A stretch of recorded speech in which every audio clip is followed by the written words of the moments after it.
poder y rey sobre toda humanidad y ley, sobre todo lo creado por tu mano. Señor, sálvame. Es el título que le he puesto a esta reflexión en esta mañana. Es una corta oración de Pedro. Ya ha sido leído el relato del Evangelio en Mateo 14, 22 al 33. Este es un relato muy conocido. Es un relato fascinante. Ocurre después de que Jesús había alimentado a una multitud hambrienta. Según Juan, la multitud después de este milagro quería proclamar rey a Jesús, pero rey de sus mezquinos intereses. Por eso Jesús despide rápidamente a sus discípulos y a la multitud. Jesús quería evitar que sus discípulos y la multitud se hicieran falsas expectativas. Por eso el Señor lleva a sus discípulos de un milagro creativo a una prueba durísima. De un día claro los lleva a una noche oscura. La Biblia dice que Jesús envió a sus discípulos solos al otro lado del lago. Esa fue su orden. Y Él se fue al monte a orar. Quizás para no sucumbir a la tentación de la multitud de hacerlo rey. Quizás para buscar el rostro de su Padre, para interceder por sus discípulos.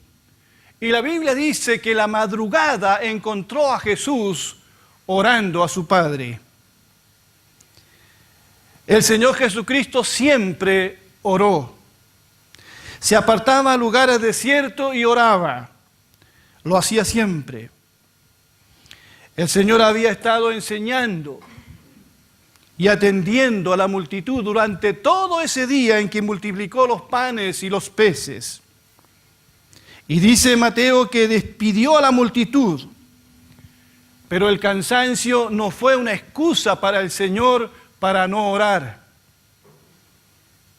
Cambiemos de escena.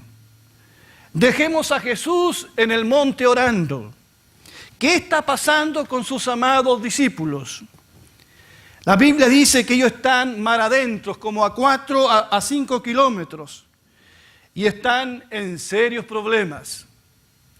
La Biblia dice que están en medio de una tormenta. También dice la Biblia que el viento les es contrario. Según el relato de Marcos, ellos están agotados de tanto remar. Posiblemente la barca está haciendo agua. Son entre las 3 y las 6 de la mañana, porque la Biblia dice que es en la cuarta vigilia de la noche, o sea, 3 a 6 de la mañana. Está muy oscuro.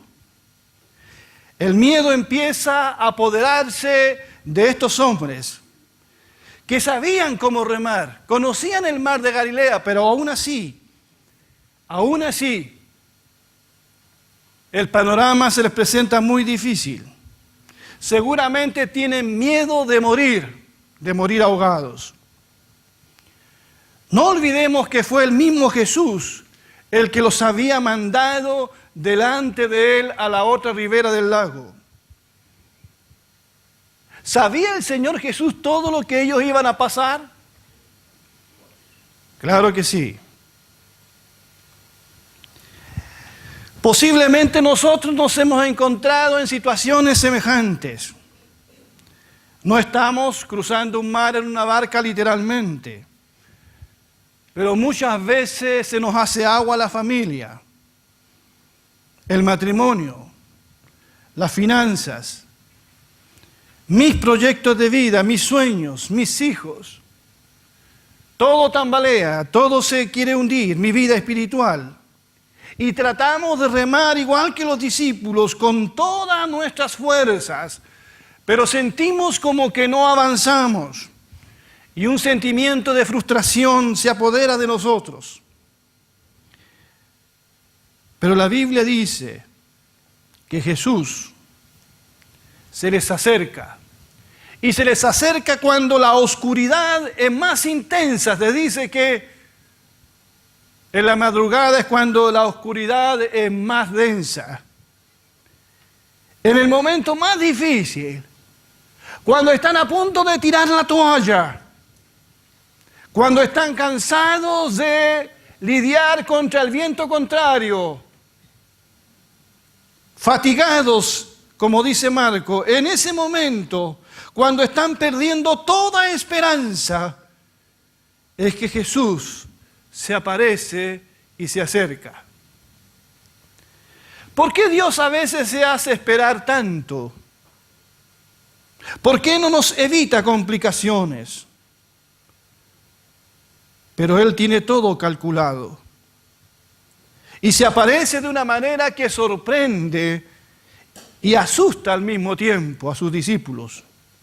Se aparece no en otra barca, no en otro bote, sino que caminando sobre el mar. Bendito sea el nombre del Señor. Y hay algo que me dio un poco de risa cuando lo leí, y está en la versión de Marcos solamente. Jesús se aparece caminando y como que se les quiere adelantar. O sea, aparece caminando y quiere adelantarse a la barca que se está hundiendo. El mar está embravecido, pero Jesús camina sobre ese mar. ¿Qué es lo que Jesús quiere transmitirle a sus discípulos? ¿Qué les quiere enseñar? Estoy seguro que una de las cosas que Jesús les quiere enseñar es que Él, Jesucristo, el Hijo de Dios, es soberano sobre todas las cosas. Él es soberano sobre la muerte, sobre la vida y sobre toda enfermedad. ¿Cuántos dicen amén? Él dijo, toda potestad me es dada en el cielo y en la tierra. Él tiene autoridad y es soberano sobre los demonios, sobre Satanás mismo, dice Efesios capítulo 6. Él es rey soberano sobre la creación, sobre el cielo y el infierno. Jesucristo es rey también sobre su iglesia. La multitud quería proclamarlo rey, pero al Señor no le interesa reinar sobre un pedazo de tierra.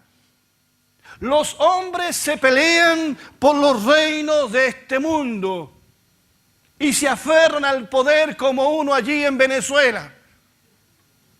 Y amamos el poder y queremos reinar sobre un pedazo de tierra. Al Señor no le interesaba que la gente lo proclamara rey de esa manera. Jesucristo miró a Pilatos y le dijo, mi reino no es de este mundo. El reino de Jesús es sobre todas las cosas. No tiene límites. Él reina y es soberano sobre toda situación, aún sobre ese mar agitado. Los discípulos alucinan, se turban y gritan, un fantasma. Pero enseguida el Señor les habla y les dice, tengan ánimo, yo soy Yahvé, yo soy el que soy, yo soy, no tengan miedo. No tengan miedo. Varias veces Cristo dice en el Evangelio, no tengan miedo, porque Dios sabe que el sentimiento que más nos domina a nosotros los seres humanos es el miedo. Hemos sido testigos en esta ciudad de los grandes casos de asesinatos y la gente tiene miedo. Niños que son abusados y los padres tienen miedo por sus hijos. Y el miedo se apodera de la gente, el miedo también a lo desconocido, a lo sobrenatural. Es un fantasma, dijeron los discípulos. Pero Jesucristo se aparece y disipa sus temores. Y el oportunista Pedro no quiere perder su minuto de gloria.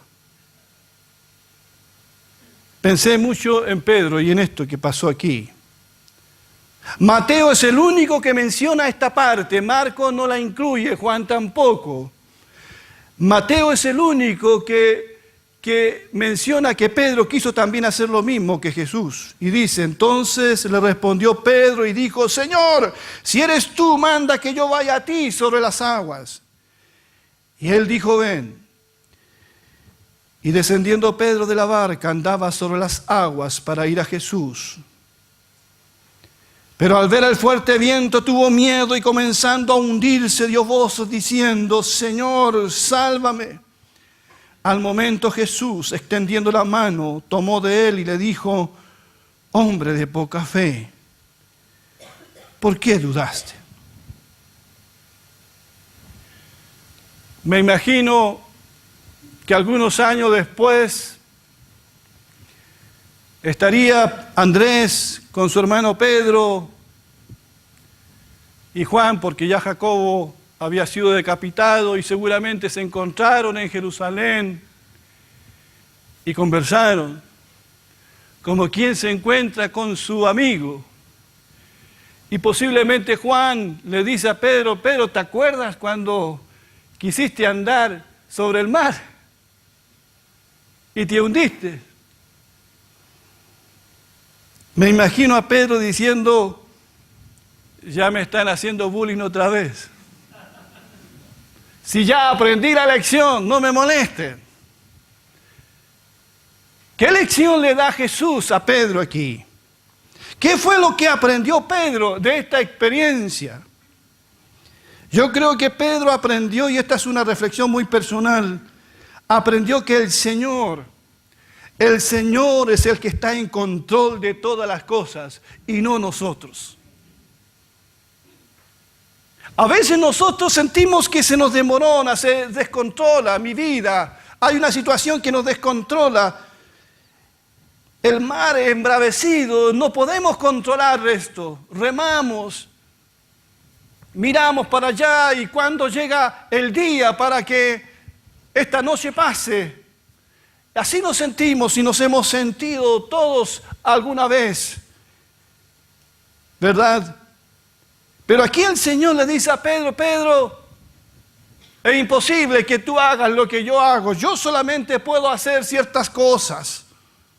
Él está en control. Y yo creo que otra lección que Pedro aprendió aquí es que la gloria es para Él y no para nosotros. ¿Se imaginan si Pedro hubiese caminado y llegado a donde estaba Jesús? Así como era Pedro, quizás no le hubiese ayudado mucho. Ahora, ¿cuál fue la motivación que tuvo Pedro para bajarse del bote? Pero hay una cosa que Pedro aprendió en esta experiencia. Aprendió que Dios conoce nuestra fragilidad, nuestra debilidad. Y aprendió que Dios escucha nuestro clamor. ¿Cuántos dicen amén? Y que no basta hacer una oración larga o corta. Dios nos escucha cuando clamamos a Él. Y esta oración tan corta es la más corta que está en la Biblia. Son 2 palabras. Están allí. ¿Qué fue lo que dijo Pedro? Señor, sálvame. No había tiempo para una oración más larga, pero dijo con todo su corazón, Señor, sálvame. Y este es un clamor que Dios siempre responde. Señor, sálvame. A cualquier persona que le diga, Señor, sálvame, el Señor lo va a escuchar si lo hace de todo corazón. ¿Qué debo hacer para ser salvo? Cree en el Señor Jesucristo y serás salvo tú y toda tu casa, fue la respuesta. Señor, sálvame. Es la oración que más Dios escucha cuando lo hacemos de todo corazón. Al momento Jesús, extendiendo la mano, asió de él y le dijo: hombre de poca fe, ¿por qué dudaste? Y cuando ellos subieron en la barca, se calmó el viento. Entonces los que estaban en la barca vinieron y le adoraron, diciendo: verdaderamente eres Hijo de Dios. ¿Somos nosotros hombres y mujeres de poca fe? La hermana Isolde que está acá, Dios te bendiga, Isolde, me comentaba esta semana que lamentaba los terribles acontecimientos ocurridos en la Iglesia Católica chilena, de los cuales nosotros no estamos libres. Y ella agregó algo que anoté y dijo: lo siento mucho por aquellos que tienen poca fe, porque con esto no les quedará nada. Porque hay algunas personas que andan buscando un motivo para no creer. Andan buscando una razón, una excusa para no creer. ¿No somos nosotros hombres y mujeres que creen? ¿Dónde está puesta tu fe y mi fe? ¿Cómo puedo yo tener más fe?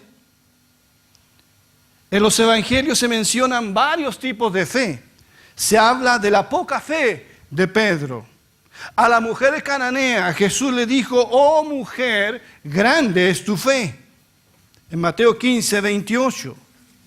El Señor alabó la fe de un soldado romano cuando dijo: ni aún en Israel he hallado tanta fe.